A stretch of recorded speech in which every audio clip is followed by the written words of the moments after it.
नमस्कार दोस्तों, मैं हूं निशांत केसरी। ज्ञान ज्योति क्लासेस में आपका हार्दिक स्वागत है। दोस्तों, हिंदी व्याकरण के अंतर्गत एक महत्वपूर्ण टॉपिक समास का आज लोग हम अध्ययन करेंगे। समास किसे कहते हैं, समास के कितने भेद होते हैं, समास के अंतर्गत विभिन्न प्रकार की जानकारी आज हम लोग इकट्ठा करेंगे। तो आइए दोस्तों, हम लोग वीडियो शुरू करते हैं और देखते हैं कि समास क्या होती है। समास जो होता है वह दो शब्दों से मिलकर बना हुआ रहता है। सम और आस से मिलकर बना हुआ रहता है। इस सम का मतलब होता है निकट होता है, जबकि आस का मतलब होता है बैठना। अर्थात इस प्रकार से हम कह सकते हैं कि दो या दो से अधिक शब्द पास पास आकर बैठ जाते हैं तो उसे हम समास कहते हैं। ये सामान्य भाषा में हम इस चीज को बोल सकते हैं कि दो या दो से अधिक शब्द अगर पास में आकर बैठ जाते हैं तो उस शब्द को हम समास के नाम से जानते हैं।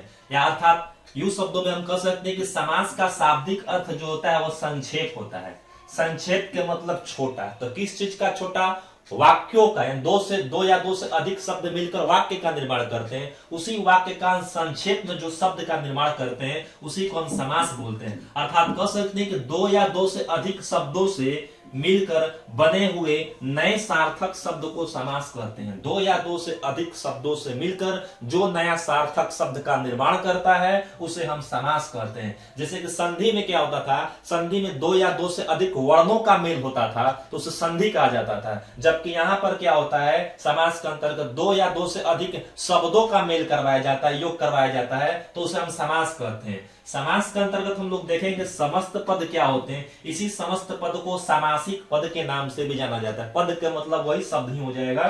तो देखेंगे समास के नियमों से बना शब्द, समास के नियमों से बना शब्द समस्त पद या फिर सामासिक पद कहलाता है। समास के नियमों से बना एक शब्द अर्थात दो या दो से अधिक शब्दों को यदि हम जोड़ देते हैं और जोड़ने के उपरांत एक जो नया शब्द जो बनेगा वह शब्द समस्त पद कहलाएगा। उदाहरण के रूप में देख सकते हैं, विद्या एक शब्द है, आलय एक शब्द है। दोनों को योग कर देंगे तो एक शब्द का निर्माण हो जाएगा विद्यालय, और इस प्रकार से विद्यालय एक समस्त शब्द हो जाएगा, या इसी को सामासिक पद के नाम से भी जानते हैं। ठीक है, अब देखेंगे इसमें राजभवन। राज एक शब्द है, भवन एक शब्द है अलग, दोनों को जोड़ देंगे तो बन गया राजभवन। ये सामासिक पद कहलाएंगे या फिर समस्त पद कहलाएंगे। यथाशक्ति में भी दो शब्द है, यथा एक शब्द है, शक्ति एक शब्द है, दोनों को जोड़ देते हैं तो एक समस्त पद का निर्माण होता है जिसको बोलते हैं यथाशक्ति। इस प्रकार से कई प्रकार के उदाहरण इसके अंतर्गत आते हैं। अब देखेंगे समस्त पद और सामासिक पद के भी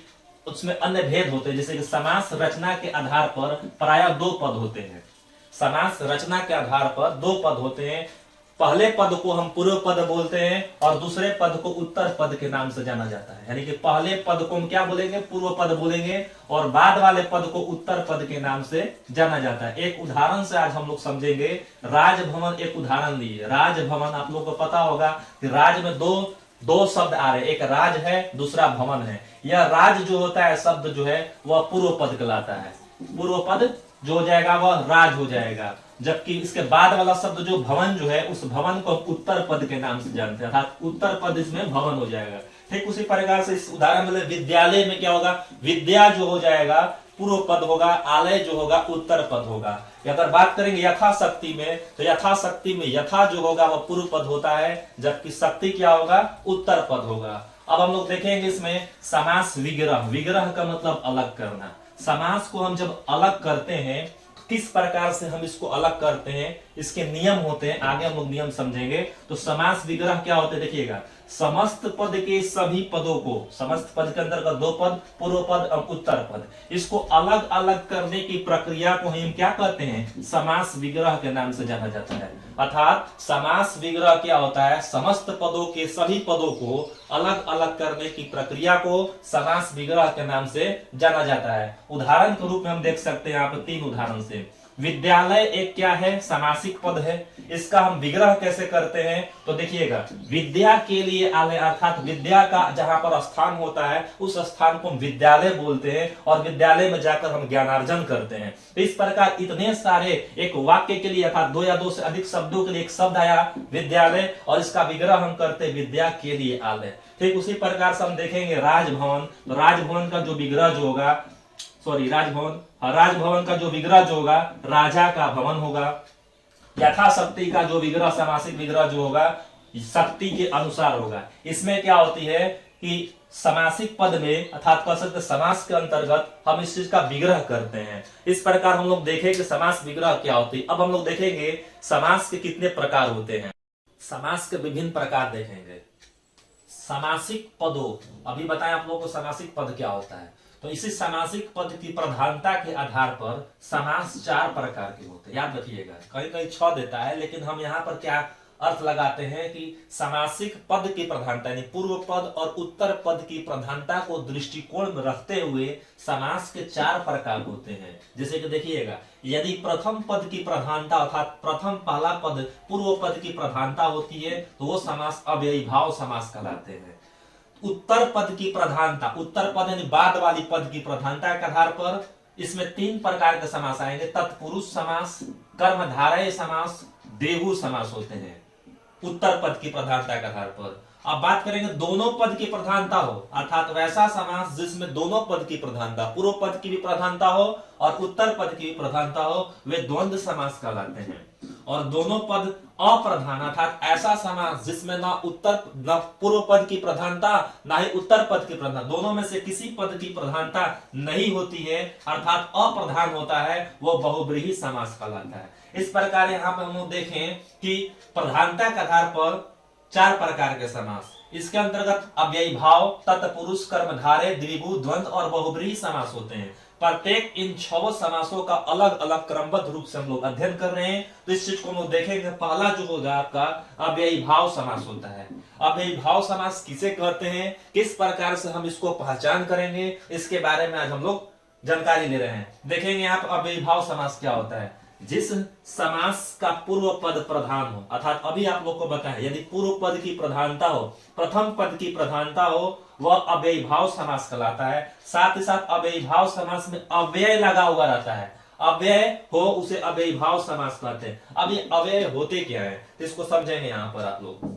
देखिए अव्यय क्या होता है, ऐसे शब्द जिसको किसी लिंग, वचन, विभक्ति या पुरुष में प्रयोग करने पर उसके रूप में कोई परिवर्तन नहीं होता है। ठीक है, ऐसे शब्द जिसका ना लिंग चेंज हो जाएगा, ना वचन, ना विभक्ति पुरुष के आधार पर प्रयोग करने पर उसके रूप में किसी प्रकार का परिवर्तन नहीं होता है, उसे हम अव्यय बोलते हैं। इस आधार पर हम देखेंगे और भी पहचान करने का आसान तरीका होता है। ऐसे शब्द जो उपसर्ग युक्त हो अर्थात उपसर्ग से लगे हुए शब्द जो होंगे वह अव्ययीभाव समास के अंतर्गत माने जाते हैं। ठीक है, साथ ही साथ कह सकते हैं पुनरावृत्ति वाले शब्द, कुछ ऐसे शब्द आएंगे एक शब्द के बाद स्वयं फिर वही शब्द आ जाएगा अर्थात पुनरावृत्ति वाले शब्द भी जो होते हैं अव्ययीभाव समास माने जाते हैं। ठीक है, इसमें हम देखेंगे कुछ पहचान करने का तरीका, कैसे पहचान करेंगे। पूर्व पद की प्रधानता होती है तो पूर्व पद में क्या क्या रहेगा, यथा लगा रहेगा, प्रति लगा रहेगा, अनु लगा रहे, आ लगा रहे, भर लगा रहे, हर हो और भी कई प्रकार के सारे उपसर्ग हैं। इन सब उपसर्ग को देखकर हम तुरंत पहचान कर सकते हैं कि अव्ययीभाव समास है। अब रही बात कि अव्ययीभाव समास का हम समास विग्रह करें कैसे, तो अव्ययीभाव समास का विग्रह करने का कुछ तरीका है। यहाँ पर हम इस तरीके को देखने की कोशिश करते हैं, समझेंगे।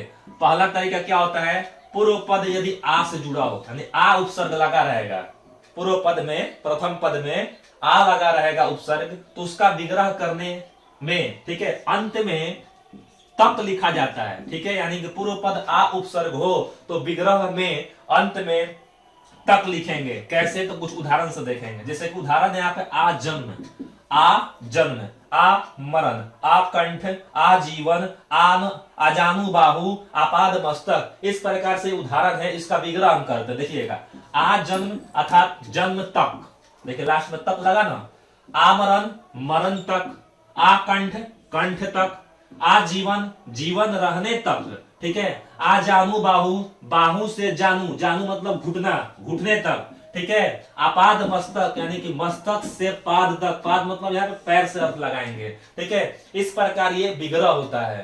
पूर्व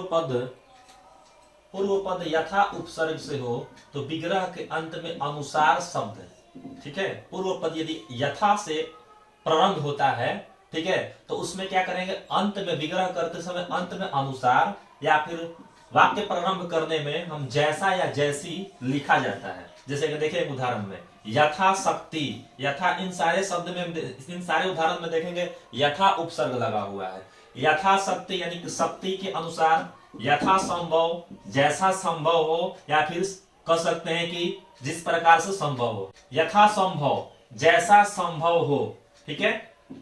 उसके बाद है यथा स्थिति, स्थिति के अनुसार, या फिर कह सकते हैं जैसी स्थिति, यथाक्रम क्रम के अनुसार, ठीक है, या फिर जैसा क्रम भी लिख सकते हैं इसमें, यथोचित जैसा उचित हो, या उचित के अनुसार, ऐसे हम इसका विग्रह कर सकते हैं। अब आगे देखेंगे तरीका कि पूर्व पद यदि बे उपसर्ग नी, ना, निर, निस उपसर्ग से प्रारंभ हो तो उसके विग्रह करने के अंत में प्रायः रहित शब्द का प्रयोग किया जाता है। मतलब रहित शब्द लिख देंगे, नहीं तो प्रारंभ करते समय, ठीक है, वाक्य को प्रारंभ करते समय बिना शब्द लिखेंगे।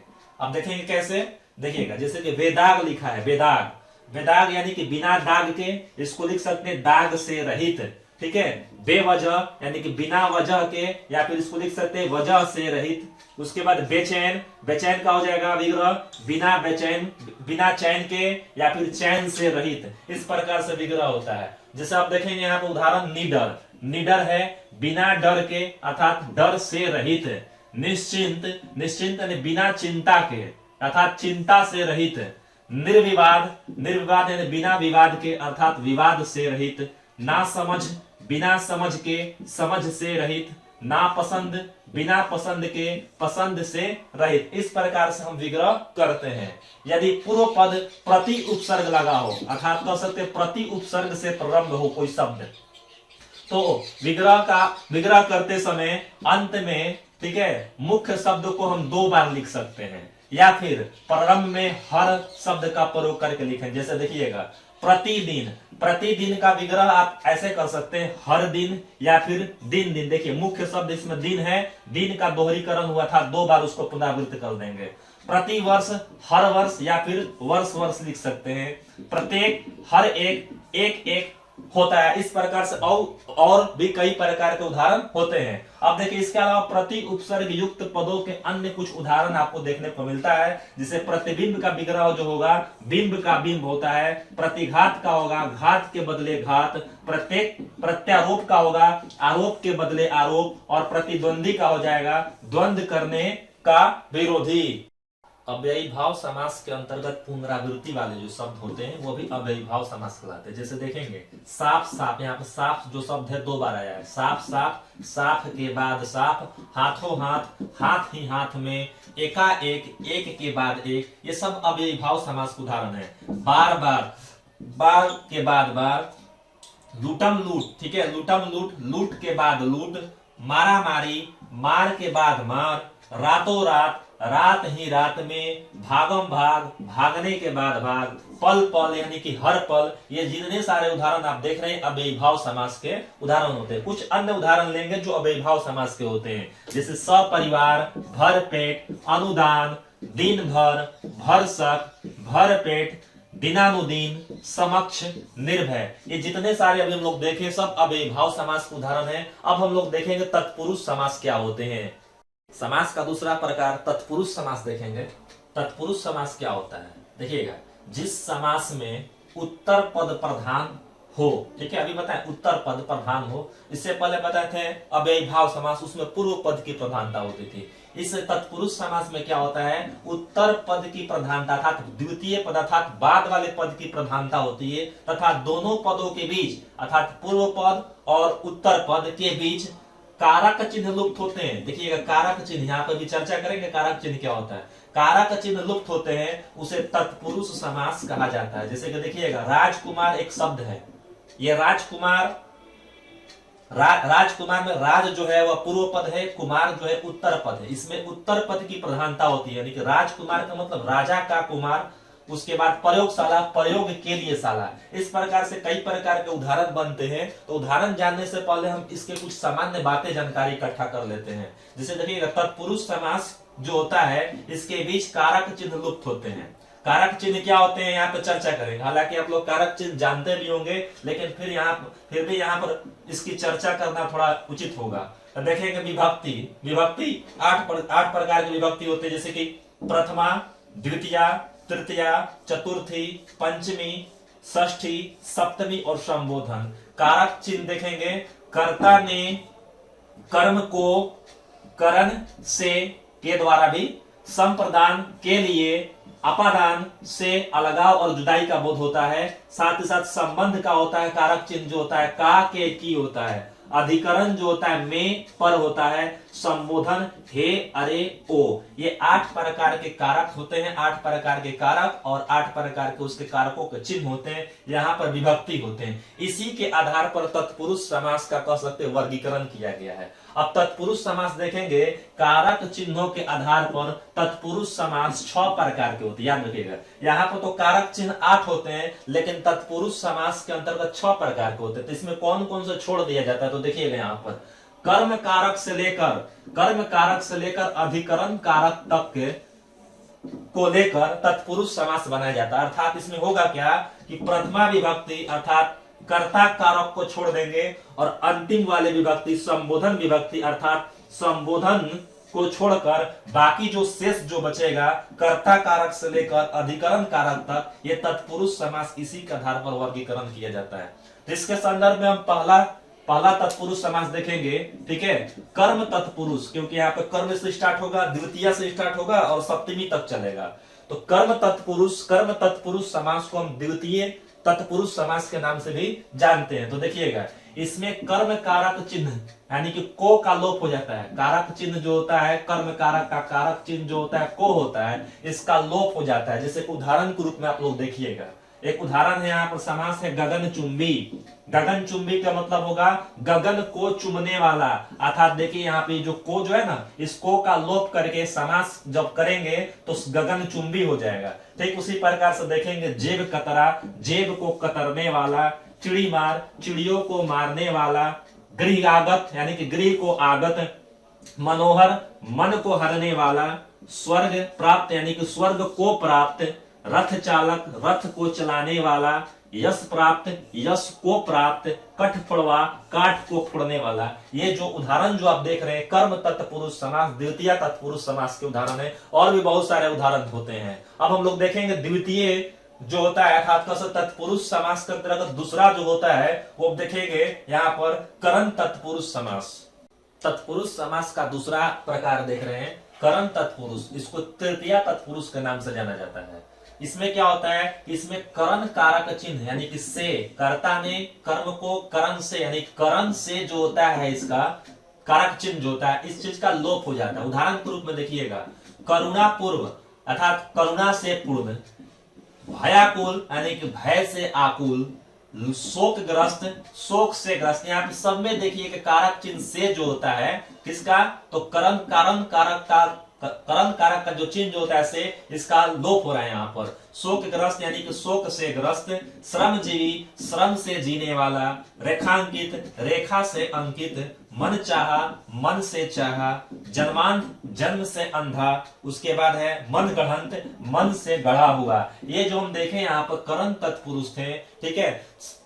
तत्पुरुष समास को समझने के लिए सबसे आवश्यक है कि आपको कारक चिन्हों का कंठस्थ रूप से याद हो जाना चाहिए, यानी कारक चिन्ह आपको याद हो जाना चाहिए। कारक चिन्ह की पहचान के आधार पर ही आप तत्पुरुष समास का वर्गीकरण कर सकते हैं। अब देखेंगे संप्रदान तत्पुरुष क्या होता है। संप्रदान तत्पुरुष, इसको चतुर्थी तत्पुरुष के नाम से भी जानते हैं, क्योंकि संप्रदान का कारक चिन्ह क्या होता है, के लिए होता है। अर्थात इसमें संप्रदान कारक चिन्ह के लिए का लोप हो जाता है। उदाहरण के रूप में देखिएगा, प्रयोगशाला, इसका निग्रह कैसे करेंगे, प्रयोग के लिए शाला, ठीक है। स्नान घर स्नान के लिए घर, गौशाला गो के लिए शाला, गो मतलब गाय, ठीक है। शिक्षालय यानी कि शिक्षा के लिए आलय, देशभक्ति देश के लिए भक्ति, देवालय देव के लिए आलय, यज्ञशाला यज्ञ के लिए शाला, परीक्षा भवन परीक्षा के लिए भवन, हथकड़ी हाथ के लिए कड़ी। ये जो उदाहरण आप देख रहे हैं ये संप्रदान तत्पुरुष तथा चतुर्थी तत्पुरुष का उदाहरण है।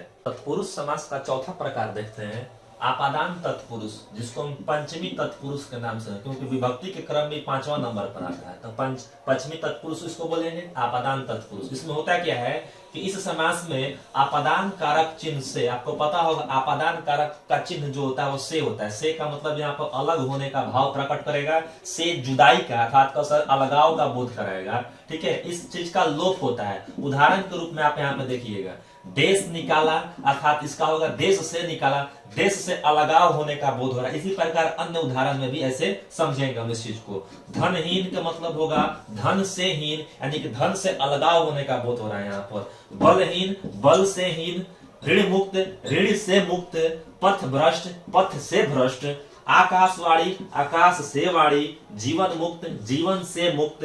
धर्म विमुख का मतलब यहाँ पर विग्रह करेंगे तो धर्म से विमुख। इस प्रकार और भी बहुत सारे उदाहरण होते हैं। इसके कारक चिन्ह के आधार पर हम विभक्तिकरण करते हैं, इसका विग्रह करते हैं, और इस प्रकार जो भी निकलते हैं ये आपादान तत्पुरुष समास के उदाहरण होते हैं। आप समास को समझने के लिए आपको कारक चिन्हों का समझ अति आवश्यक होना चाहिए। अब देखेंगे तत्पुरुष समास के अंतर्गत पांचवा जो होगा संबंध तत्पुरुष, जिसको षष्ठी तत्पुरुष के नाम से जाना जाता है। षष्ठी इसलिए होगा क्योंकि संबंध कारक जो होता है छठे नंबर पर आता है। इसमें होता क्या है, इसमें संबंध कारक चिन्ह, ठीक है, संबंध कारक चिन्ह क्या होता है, का के की, संबंध कारक चिन्ह का ये चिन्ह होता है, ठीक है, संबंध कारक का के की, इसका लोप हो जाता है। उदाहरण के देखेंगे यहाँ पर राजभवन, राजभवन में क्या होता है, राजा का भवन।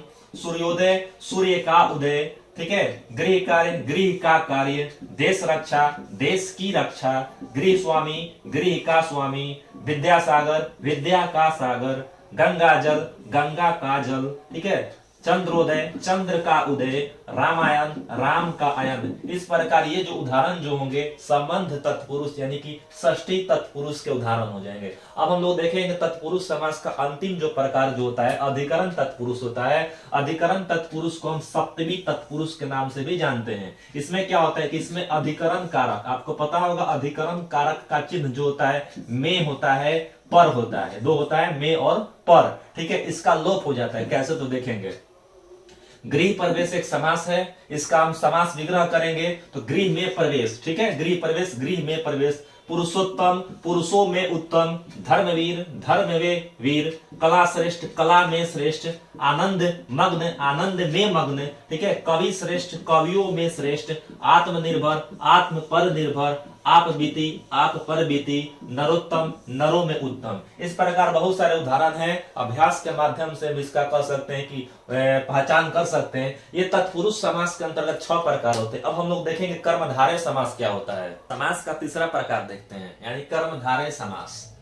जो समास के अंतर्गत तीसरा प्रकार का हो जाएगा कर्मधारय समास। अर्थात यह कहते किसे हैं, जिस समास में पूर्व पद विशेषण हो और उत्तर पद विशेष हो। एक बात ऐसे याद रखेंगे, यानी कि जानते हैं आप लोग समस्त पद में 2 पद होते हैं, एक पूर्व पद होता है और एक उत्तर पद होता है। पूर्व पद माने पहले वाला पद, पहले वाला पद विशेषण हो और बाद वाला पद अर्थात उत्तर पद हो विशेष हो। विशेषण और विशेष का संबंध होता है, या अन्य शब्दों में इसको बोल सकते हैं कि जिस समास में पूर्व पद उपमान हो तथा उत्तर पद उपमेय हो, अर्थात इस विशेषण को ही उपमान बोलेंगे और विशेष को ही क्या बोलेंगे, उपमेय बोलेंगे। इनका संबंध होता है तो उसे हम कर्मधारय समास के नाम से जाना जाता है। अर्थात पूर्व पद जो होता है विशेषण या फिर उपमान हो और उत्तर पद विशेष हो या फिर उपमेय हो तो वह कर्मधारय समास के अंतर्गत जाना जाता है, उसे कर्मधारय समास कहते हैं। जैसे कि देखिए विशेषण क्या होता है, सामान्य शब्द में इसको समझ सकते हैं।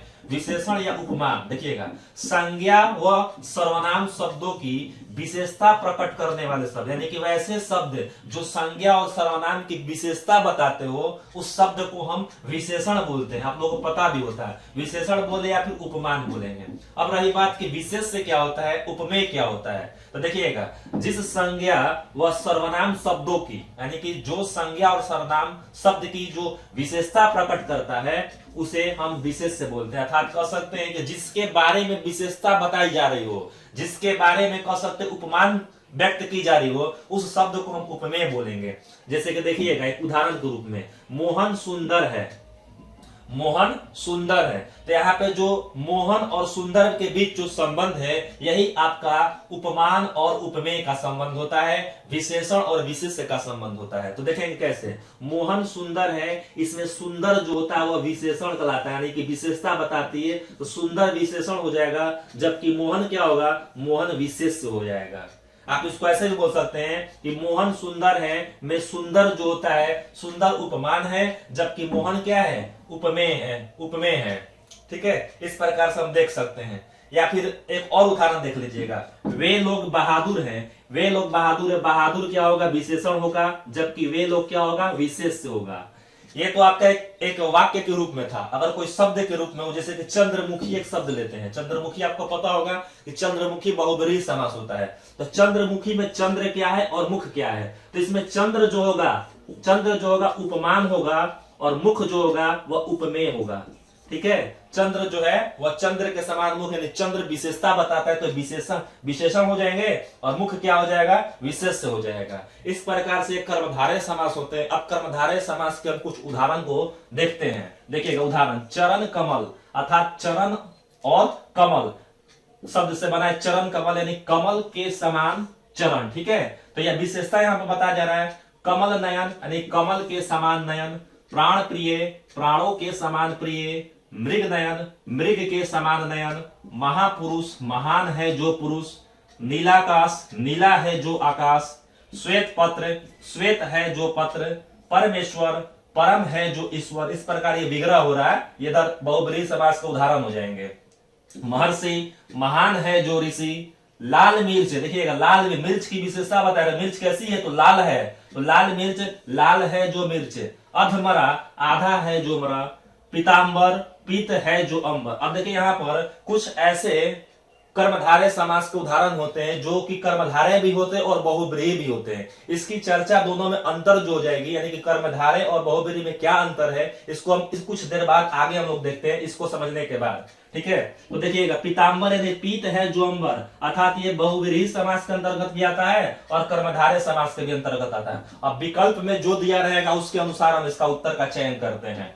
नीलकंठ नीला है जो कंठ, अर्थात ये भी बहुब्रीहि समास के अंतर्गत आएगा, नीलकंठ भी। महादेव महान है जो देव, ये भी बहुब्रीहि समास के अंतर्गत आएगा। इसके बाद हम लोग देखेंगे बहुब्रीहि समास क्या होते हैं। इसके लिए क्या होता है, दोनों में अंतर स्पष्ट करना थोड़ा आवश्यक हो जाता है। तो इस प्रकार से जो भी उदाहरण जो हो जाएंगे वह कर्मधारय समास के उदाहरण है।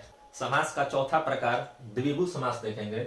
द्विगु समास क्या होता है, देखिएगा जिस समास का पूर्व पद यानी प्रथम पद पहला पद संख्यावाची हो, अर्थात संख्या सूचक शब्द का प्रयोग वहां पर किया हो, संख्यावाची शब्द हो तथा समस्त पद किसी समूह या फिर समाहार का बोध कराता है, यानी कि एक समूह का बोध कराएगा। ठीक है, तो उसको हम कौन सा समास बोलेंगे, द्विगु समास बोलेंगे। यहाँ पर आप लोग याद रखना होगा, सबसे अच्छा पहचान द्विगु समास का है कि द्विगु समास का पूर्व पद अर्थात प्रथम पद जो होता है कोई संख्या सूचक शब्द का प्रयोग किया हो रहेगा। ठीक है, तो उसको हम बोलेंगे द्विगु समास। जैसे कुछ उदाहरण से आप लोग देखिएगा, दोपहर, यहाँ पे दो है, दो क्या है, दो एक संख्या सूचक शब्द है, दो का मतलब दो होता है। जैसे कि चौराहा, चौ का मतलब चार होगा।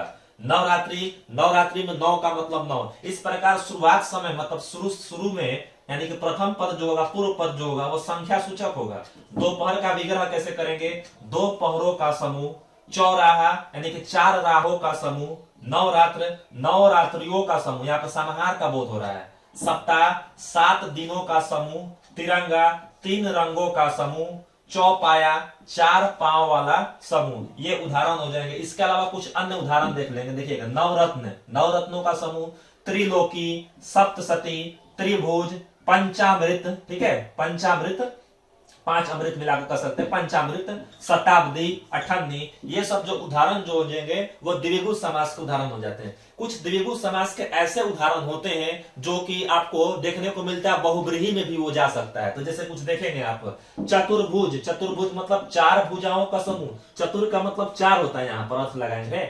चतुर्भुज, चतुर्भुज का यहाँ पर विग्रह करेंगे 4 भुजाओं का समूह, अर्थात यह तो द्विगु समास भी आएगा और बहुब्रीहि समास में भी जा सकता है। विकल्प के माध्यम से हम चयन करते हैं कि इसे चतुर्भुज को हम द्विगु समास के अंतर्गत कहें या फिर बहुब्रीहि समास के अंतर्गत कहें, दोनों हो जाएगा। आगे हम लोग देखेंगे द्विगु समास और बहुब्रीहि समास में क्या अंतर होता है, उसका हम लोग आगे देखेंगे। यहाँ पे देखेंगे पंचवटी, पंचवटी यानी 5 वटों से घिरा, अर्थात ये भी बहुब्रीहि के अंतर्गत आ सकता है। ठीक है, दशानन 10 आननों का समूह, बहुब्रीहि। बहुब्रीहि में क्या होता है, बहुब्रीहि समास में एक तीसरा अर्थ निकल कर आ जाता है, तो इस प्रकार से वो बहुब्रीहि समास हो जाते हैं। ये जितने सारे आप देखें ये सब द्वंद्व अर्थात ये सब द्विगु समास के उदाहरण हो जाएंगे। अब हम लोग देखेंगे समास का जो 5वां प्रकार जो होता है वह द्वंद्व समास होता है। तो द्वंद्व समास के बारे में हम लोग देखते हैं। द्वंद्व का मतलब एक दूसरे का विरोधी भी कर सकते हैं, विपरीत भी कर सकते हैं।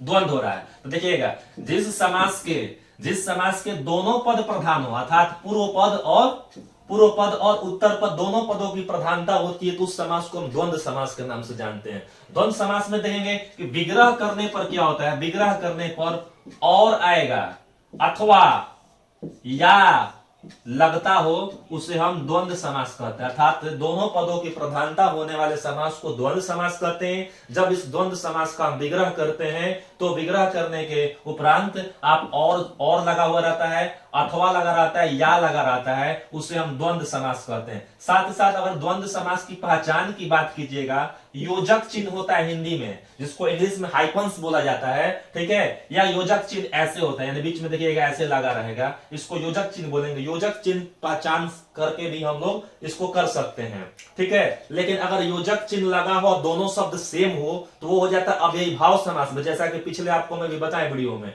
ठीक है, अव्ययीभाव वाला समास वाला में। लेकिन यहां पर क्या विपरीत होना चाहिए, जैसे कि देखिए यहां पर सीताराम, सीताराम यहां पर अगर विग्रह करेंगे सीता और राम, यानी और से इसका विग्रह होगा, सीता और राम। राधे श्याम, राधा और श्याम। कृष्णार्जुन, कृष्ण और अर्जुन। हरिहर, यानी कि हरि और हर। देवासुर, देव और असुर। इस प्रकार से द्वंद्व समास के उदाहरण हो जाएंगे। अब हम लोग देखेंगे आगे इसमें दाल रोटी, देखिए यहाँ पे हाइफन लगा हुआ है। दाल रोटी का अगर विग्रह करना होगा, दाल रोटी आदि ऐसे करना, मतलब कि और भी कुछ कुछ उसमें मिलता है खाने को, तो दाल रोटी हो जाएगा। फल फूल एक शब्द हो जाएगा, फल और फूल। तो देखिएगा फल फूल का विग्रह करेंगे फल फूल आदि। धन दौलत आदि। लीपा पोती आदि। जैसे चाय पानी इत्यादि आदि। कुर्ता टोपी आदि। रोक टोक आदि। ये जो होते हैं द्वंद्व समास के उदाहरण हो जाएंगे। इसके अलावा और भी देखेंगे, जैसे कि देखिए हाइफन लगा हो लाभ हानि, इसका विग्रह कैसे होगा, तो इसका विग्रह जो होगा या से होगा। जैसे कि देखिएगा लाभ हानि, लाभ या हानि दोनों में से कोई एक होगा, लाभ होगा और हानि होगा, लाभ हानि। धर्मांध, धर्म या अधर्म। आजकल, आज या कल। शस्त्रास्त्र, देखिए शस्त्रास्त्र लिखा हुआ है, शस्त्र या अस्त्र दोनों अलग अलग चीज है, ठीक है। अब देखेंगे यहाँ पर कुछ ऐसे हाइफन्स वाले शब्द होते हैं जिसमें एक सार्थक शब्द होता है, एक निरर्थक शब्द होता है। जैसे देखिएगा चाय वाय, चाय का तो मतलब है कि चाय एक पीने वाला चीज, हम इसको पीते, एक सार्थक शब्द। वाय क्या होता है, वाय एक निरर्थक है। लेकिन यदि इसको हम प्रयोग करते हैं सार्थक शब्द के साथ बोलचाल की भाषा में, तो ये मान्य हो जाता है। लेकिन अगर विग्रह जब करेंगे, जैसे कि चाय वाय का विग्रह कीजिएगा, तो सिर्फ चाय होगा, चाय आदि, ठीक है। जैसे कि रोटी बोटी, तो रोटी तो खाटे, वोटी तो कोई होता नहीं है, तो रोटी वोटी में क्या होगा, रोटी आदि बोलेंगे, ठीक है। दूध ऊध है तो दूध आदि। अड़ोस पड़ोस, तो अड़ोस कोई निरर्थक शब्द होता है, जिसके पड़ोस सार्थक शब्द है, तो इसको बोलेंगे पड़ोस आदि। ये सब जो होते हैं वह द्वंद्व समास के भी उदाहरण हो जाते हैं। साथ ही साथ यहाँ पर एक और नोट हम समझेंगे, क्या समझेंगे, संख्या 1 से लेके 10 तक, 1 2 3 4 5 6 7 8 9 10, साथ ही साथ 10 से विभाजित होने वाली, 10 से कौन कौन विभाजित होगा, 10 20 30 40 50 60 70 80 90 100 तक लेके चलेंगे, ठीक है। को छोड़कर अन्य संख्याएं जो होंगी वह द्वंद्व समास के उदाहरण माने जाते हैं। 1 से 10 तक छोड़ देंगे और 10 से विभाजित होने वाली संख्याओं को छोड़कर बाकी जो संख्या जो होगी वह द्वंद्व समास के उदाहरण हो जाएंगे। कैसे, तो देखिएगा 25 का विग्रह कैसे करेंगे, 5 और 25, ठीक है। देखिए 25 का विग्रह 5 और 20 को मिला देंगे तो 25 होता है। उसी प्रकार से 11, 1 और 10 मिलाकर होगा 73, 3 और 70, ठीक है। 91 यानी 1 और 90। इस प्रकार और भी बहुत सारे उदाहरण हो सकते हैं, ठीक है। तो ये सारे द्वंद्व समास के उदाहरण होते हैं। अब समास का हम लोग अंतिम अर्थात छठा जो प्रकार जो होता है बहुब्रीहि का समास होता है, तो बहुब्रीहि समास के बारे में देखते हैं। समास के अंतिम प्रकार देखेंगे बहुब्रीहि समास। देखिएगा बहुब्रीहि समास क्या होता है, जिस समास में कोई पद प्रधान नहीं होता। देखिएगा बहुब्रीहि समास के अंतर्गत कोई भी पद प्रधान नहीं होता, ना उत्तर पद प्रधान ना पूर्व पद, अर्थात ना पहला पद प्रधान होता है ना दूसरा पद प्रधान होता है। यानी पदों की प्रधानता के आधार पर इस समास में किसी प्रकार की प्रधानता नहीं होती है।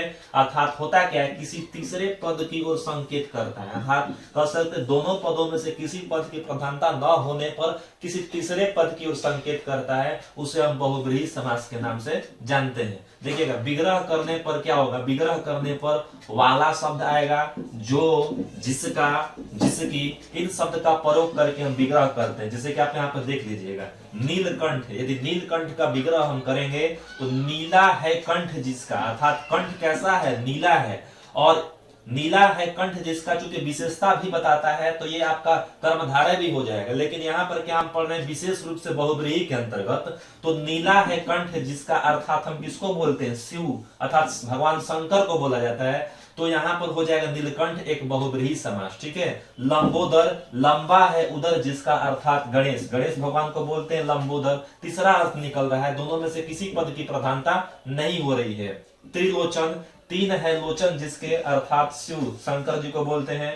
उसके बाद निशाचर ले लेंगे, निशा मतलब रात, निशा में विचरण करने वाला, चरने वाला को राक्षस कहा जाता है, निशाचर, ठीक है। उसके बाद दशानन, दस है आनंद जिसके वो रावण कहलाते हैं, ठीक है, रावण को कहा जाता है। इसके अलावा और भी बहुत सारे उदाहरण आप ले सकते हैं, जैसे चक्रपाणी, महावीर, चतुर्भुज, गिरिधर, पीताम्बर, मृत्युंजय, घनश्याम, गजानंद, जलज, और भी कई प्रकार के उदाहरण होते हैं जो कि बहुब्रीहि समास के अंतर्गत आते हैं। बहुब्रीहि समास जानने का मतलब, समझने का एक सामान्य अर्थ यही होता है कि आप इसको कैसे पहचान लेंगे। तो देखिएगा कभी भी अगर विशेष अर्थ निकलता हो किसी एक अन्य व्यक्ति की तरफ या फिर किसी अन्य देवी देवताओं की तरफ एक विशेष संकेत के रूप में प्रकट हो रहा है, तो वैसे समास को हम बहुब्रीहि समास के नाम से जाने जाते हैं, ठीक है।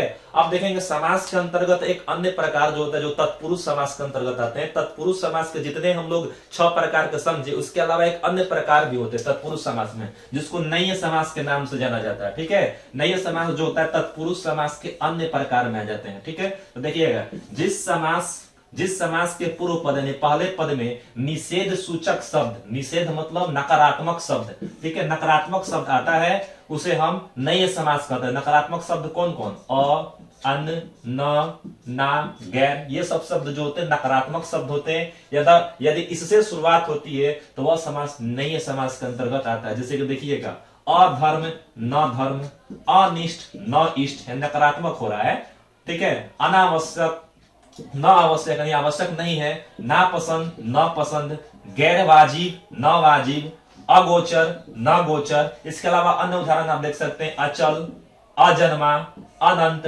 अनेक, अपवित्र, अन्याय। ये सब तत्पुरुष समास के ही एक प्रकार से तत्पुरुष समास के अन्य प्रकार होते हैं, जिसको नैय समास कहा जाता है, उसके उदाहरण हो जाते हैं। तो समास के हम लोग ने 6 प्रकार के समास के बारे में आज हम लोग अध्ययन किए। अब हम लोग देखेंगे यहाँ पर कुछ सामान्य बातें जो कि आपका अन्य समासों के बीच एक अंतर स्पष्ट करता है, तो उस चीज को हम देखते हैं। समासों के बीच जो अंतर होता है उसको हम लोग देखते हैं। देखिएगा कर्मधारय समास और बहुब्रीहि समास में क्या अंतर होता है। तो इन दोनों समासों के अंतर को समझने के लिए आपको इनके विग्रह पर ध्यान देना होगा। अर्थात जब समास का विग्रह करते हैं तो उस समय आपको ध्यान देना होगा विग्रह करने के दौरान। देखिए कर्मधारय समास के बारे में अभी आपको बताएं कि कर्मधारय समास में पूर्व पद क्या होता है, विशेषण होता है, और उत्तर पद जो होता है विशेष, यानी कि विशेषण और विशेष उपमान और उपमेय का संबंध होता है। जैसे देखिएगा नील गगन और चरण कमल, इसमें क्या होता है कि विशेषण और विशेष की यहाँ पर अर्थ प्रकट हो रहा है। चरण कमल में भी वही चीज है, विशेषण और विशेष का मतलब होता है। जबकि बहुब्रीहि समास में क्या होता है कि बहुब्रीहि समास में समस्त पद अर्थात पूरा पद यानी पूर्व पद भी और उत्तर पद ही किसी अन्य संज्ञा के विशेषण के रूप में वो कार्य करता है, तो उसको हम बहुब्रीहि समास कहते हैं। जैसे देखिएगा चक्रधर, अब चक्रधर में यहाँ पर जो संबंध जो है पूरा का पूरा ये समस्त पद किसी खास व्यक्ति की तरफ इशारा कर रहा है, किसी खास व्यक्ति की तरफ संकेत करता है। अर्थात चक्र धारण करने वाले व्यक्ति अर्थात श्री कृष्ण, भगवान श्री कृष्ण को कहा जाता है, तो चक्रधर हो जाएगा। इस प्रकार हम अंतर स्पष्ट कर सकते हैं। अब देखिएगा द्विभुज समास और बहुब्रीहि समास में कैसे हम अंतर स्थापित करते हैं। तो आपको पता होगा कि द्विभुज समास में क्या होता है, पूर्व पद अर्थात पहला पद जो होता है वो संख्यावाचक शब्द लगा हुआ रहता है, कोई संख्या सूचक शब्द रहता है, ठीक है। जबकि बहुब्रीहि समास में क्या होता है, अभी बताएं कि बहुब्रीहि समास में समस्त पद एक खुद विशेषण होता है, किसी तीसरे की तरफ संकेत करता है। जैसे देखिएगा चतुर्भुज का अगर विग्रह करेंगे 4 भुजाओं का समूह, और इस प्रकार से इसका विग्रह करते हैं। चतुर्भुज यदि 4 संख्या सूचक है, चार भुजाओं का समूह द्विगु समास के अंतर्गत आएगा। अगर इसका विग्रह हम चार भुजाएं हैं जिसकी अर्थात विष्णु, भगवान विष्णु को कहा जाता है, तो ये बहुब्रीहि समास के अंतर्गत आ जाएगा। अब रही बात कि कैसे इसको हम करेंगे, द्विगु कहें कि बहुब्रीहि, दोनों है। अब विकल्प के माध्यम से हम चयन करते हैं कि विकल्प में द्विगु दिया है कि बहुब्रीहि दिया, दोनों में से कोई एक ही देगा। जिसे पंचवटी हो जाएगा, पंचवटी पांच वटों का समाहार, अर्थात यहां पर हो जाएगा द्विगु समास। इसको अन्य रूप से विग्रह जब करेंगे, पांच वटों से घिरा एक स्थान, एक विशेष स्थान है जो दंडकारण्य अभ्यारण्य, जो है जब भगवान राम और सीता और लक्ष्मण जी वनवास की तरफ जा रहे थे तो वहां पर वो लोग विश्राम किए थे, तो वह आश्रम को पंचवटी आश्रम के नाम से जाना जाता है। इस प्रकार ये क्या हो जाएगा, बहुब्रीहि समास हो जाएगा। ठीक है, अब देखेंगे दशानन, दशानन का विग्रह 10 आननों का समूह, यानी कि 10 सिरों का समूह, अर्थात कह सकते हैं इसका विग्रह जब करेंगे 10 आननों का समूह, तो यहाँ पे द्विगु समास कहलाएगा। जबकि अगर इसका विग्रह करेंगे 10 आनन है जिसके अर्थात रावण को कहा जाता है, दशानन कहा जाता है, तो यहाँ पे हो जाएगा बहुब्रीहि समास। इस प्रकार से अन्य प्रकार के उदाहरणों को लेकर हम अंतर स्पष्ट कर सकते हैं। तो आज के वीडियो में हम लोगों ने देखा कि समास क्या होती है, समास के कितने प्रकार होते हैं, समास को कैसे हम पहचान कर सकते हैं। आगे के वीडियो में हम लोग देखेंगे हिंदी व्याकरण के कुछ अन्य टॉपिक के बारे में। आज के लिए इतना ही रहेगा। बहुत बहुत धन्यवाद।